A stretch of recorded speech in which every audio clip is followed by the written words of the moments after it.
waxaad mar kasta aragtaa dad lacago dhiganaya bangiyada iyo kuwo lacago kala baxaya. Sidoo kale waxaad arkaysaa dad uu bangigu deyminayo lacago u gadayo gawaadhi, sidoo kalena uu siinayo guryo. Haddaba weligaa ma isweydiisay sidee bangiyadu u maamulaan lacagaha ay u hayaan macaamiishooda? Maxay ku sameynayaan lacagtaada marka aad u dhiibatid? Xagee ka keenaan lacagaha ay dadka amaahiyaan? Maxaase dhici kara haddii dadka oo dhan hal mar ay lacagahooda kala wada baxaan bangiga? Haddii aad su'aalahan isweydiisay, jawaabahooda ayaynu muuqaalkeennan maanta ku lafaguri doonnaa. Magacaygu waa Cabdiraxmaan Cumar, halkanina waa Wabari Media. Ku soo dhowaada daawadayaal muuqaalkeenna maanta. Bangiyadu waa hay-ado maaliyadeed oo ka shaqeeya adeegyada qulqulka lacagaha, gaar ahaan soo deensashada iyo deyminta lacagaha. Ama haddii aynu si kale u dhahno, bangiyada ayaa ah kuwa u dhexeeya dadka haysta lacagaha dheeraadka ah ee aanay hadda u baahnayn iyo kuwa u baahan lacag dheeraad ah si ay dhaqaaq maaliyadeed u helaan. Bangiyadu waxay lacagta ka qaadaan macaamiisha u baahan inay lacagtooda keed u helaan. Isla lacagtaasi ay macaamiisha ka qaadeen ayay qayb ka mid ah u adeegsadaan inay deemiyaan macaamiil kale iyaga oo maraya habka maalgashiga maaliyadda. Bangiyada adeegsada nidaamka dulsaarka ama ribada loo yaqaano waxay faa'iidada ka sameeyaan dulsaarka ay ka qaadaan dadka ay lacagaha deemiyaan, halka bangiyada ku shaqeeya nidaamka maaliyadeed ee waafaqsan shareecada Islaamka ay faa'iidada ka sameeyaan noocyada kala duwan ee maalgashiga iyo isdhaafsiga lacagaha. Bangiyada Islaamiga ah waxay u shaqeeyaan si ka duwan bangiyada kale ee ribada ku shaqeeya.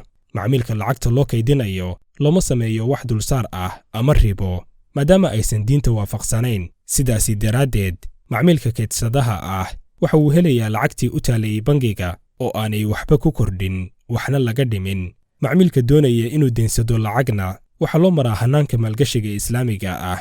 Bangiyada ayaa u kala baxa noocyo kala duwan, sida bangiga dhexe, bangiyada dowladda, bangiyada waqfiga ah, iyo bangiyada gaarka loo leeyahay. Bangiga dhexe ayaa qaabeeya siyaasadda lacagta ee bangiyada iyo guud ahaan shuruucda kale ee bangiyadu ay ku shaqeeyaan, waxaana lagu magacaabaa bangiga bangiyada maadaama uu yahay hay-adda maaliyadeed ee dal kasta ugu weyn. Bangiga dhexe ayaa ka ah kormeere iyo agaasime nidaamka bangiyada dalka. Wuxuu si gaar ah mas'uul uga yahay inuu ilaaliyo qiimaha lacagta dalka, xoojinta kobaca dhaqaale, xakamaynta sicir bararka, samaynta lacagta dalka, ilaalinta iyo dabagalka nidaamka bangiyada ka furan dalka, kaydka lacagta qalaad iyo wixii la mid ah.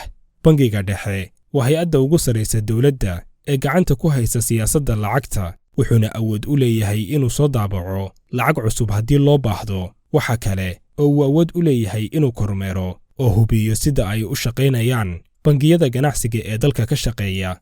Bangiyada ganacsiga ayaa qabta hawlo kala duwan sida maamulidda xisaabaha, maalgashiga, bixinta deymaha iyo guud ahaan wax isdhaafsiga guud ee dhaqaalaha. Bangiyadu waxay door muhiim ah ka ciyaaraan dhaqaalaha iyagoo adeegyo u fidinaya macaamiisha doonaya inay lacagtooda kaydsadaan. Sidoo kale waxay gacan dhaqaale u fidiyaan macaamiisha doonaya inay helaan maalgelin ganacsi oo cusub ama sii ballaariyaan ganacsigoodii hore. Dunidan casriga ah, bangigu wuxuu ku jiraa waxyaabaha laga maarmaanka u ah nolosha aadamaha. Waxaa si weyn ugu tiirsan bulshada, shirkadaha ganacsiga iyo dowladaha. Marka laga soo dego kaydka lacagaha iyo maalgashiga, bangiyadu waxa kale oo ay qabtaan kaydinta ammaanada, alaabaha qaaliga ah iyo dukumentiyada maaliyadeed.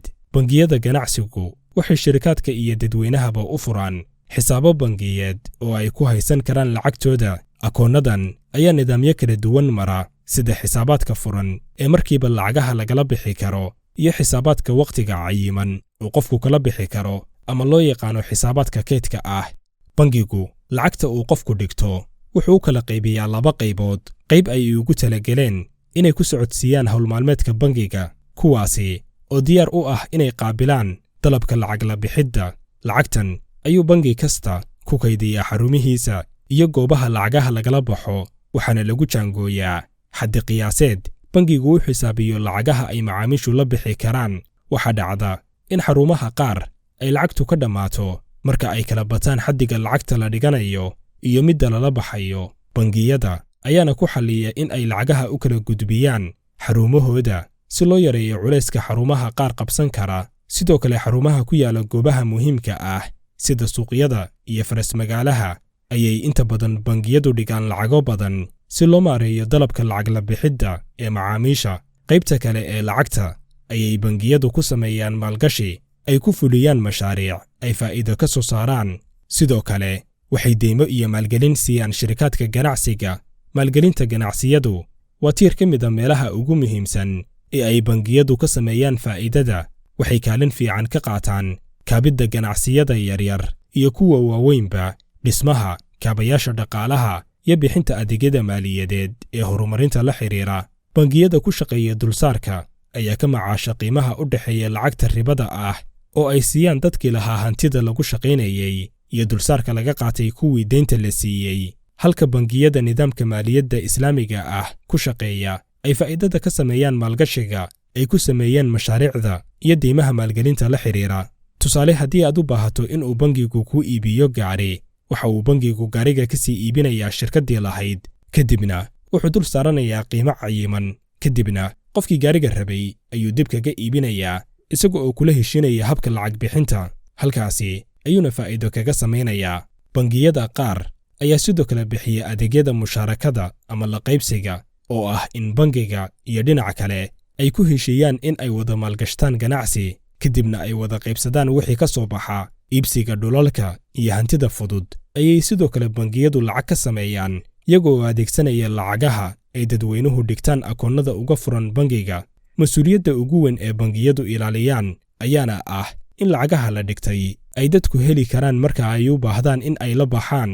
bangiga dhexe ayaana inta badan go'aamiya xaddiga lacageed ee u dhexeeya lacagaha bangigu ku sameeyo maalgelinta iyo lacagaha keyd ahaan loogu dhigo howlmaalmeedka bangiga si looga hortago halista ka dhalan karta in dadweynuhu waayo lacagtii uu bangiga dhigtay. haddaba maxaa dhici kara haddii dhammaan macaamiisha bangigu dalbadaan inay lacagtooda la baxaan hal mar?